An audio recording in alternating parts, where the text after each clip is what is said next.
Après 3 jours d'enquête par les policiers spinaliens, on en sait un peu plus sur le drame qui s'est joué mardi matin dans un appartement situé au 2e étage de cet immeuble de l'avenue Kennedy, à Épinal, où les corps d'un couple originaire du Kosovo, installé en France depuis 2018 avec le statut de réfugiés, ont été retrouvés mortellement blessés par des coups de couteau. Ils étaient les parents de 8 enfants, dont 7 qui vivaient avec eux. Vers 8h30, une violente dispute aurait éclaté entre l'homme âgé de 45 ans et sa compagne de 44 ans au sujet d'une supposée infidélité, source de conflit a priori depuis plusieurs semaines. Ils se seraient tous les deux enfermés dans la salle de bain où le ton serait rapidement monté. La suite, c'est le procureur du tribunal judiciaire d'Épinal qui nous l'expliquait ce vendredi matin lors d'une conférence de presse.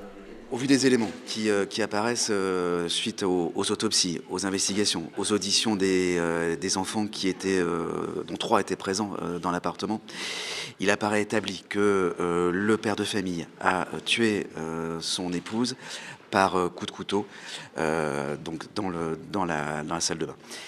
Il aurait ensuite utilisé le même couteau pour se donner la mort. Elle a des plaies de défense sur elle, cette dame ? Tout à fait, des plaies sur l'avant-bras qui confirment effectivement que c'est bien elle qui a été agressée en premier, qu'elle a tenté de se défendre.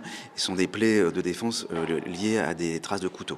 Un féminicide suivi d'un suicide et on l'a entendu, 3 enfants étaient dans l'appartement au moment du drame. L'un d'entre eux, âgé de 16 ans, a enfoncé la porte de la salle de bain.